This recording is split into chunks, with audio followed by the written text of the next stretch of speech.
Hello mga ka-video! Welcome to my video again! For today, dahil wala tayong pasok, magluluto tayo ng mais! Pakita ko sa inyo. Ta-da! See?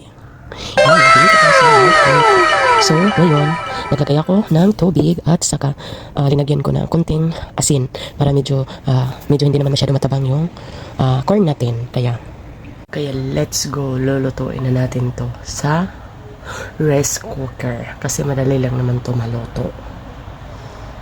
So yan yung rice cooker natin. Lutuin natin yan. A few moments later. Now, dahil naluto na yung linaga kong mais, ito na flex ko. Don't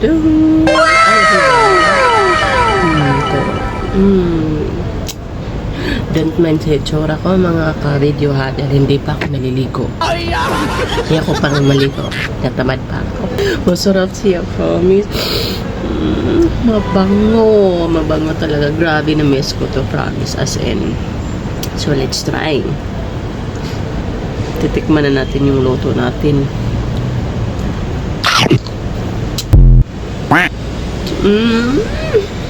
Ang lambot. Namiss ko talaga yung alinamnam niya at saka lasa mga kabidyo. Yung sumutigas. Lambot talaga pa. Tsaka dahil linagyan ko siya ng kunting asin kaya hindi siya matabang kainin. Kaya subukan nyo na rin dyan. Maglaga na kayo. Marami naman sigurong binta dyan sa market. Grabe, miss ko siya. Lambot. Kaya gusto ko siyang lagyan ng konting asin during sa paglaga niya. Kasi gusto ko ayaw ko yung matabang. Gusto ko yung medyo maalinamnam yung mawala masyado yung tabang niya. Eh, grabe. Ang sarap. Maalinamnam talaga siya, promise. Kasi hindi siya matabang. Subukan yung maglaga at saka lagyan niyo ng asin. Punta lang asin, huwag damihan naman.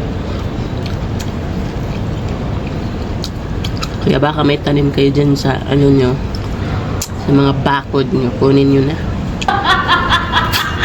Sarap yun. Sarap.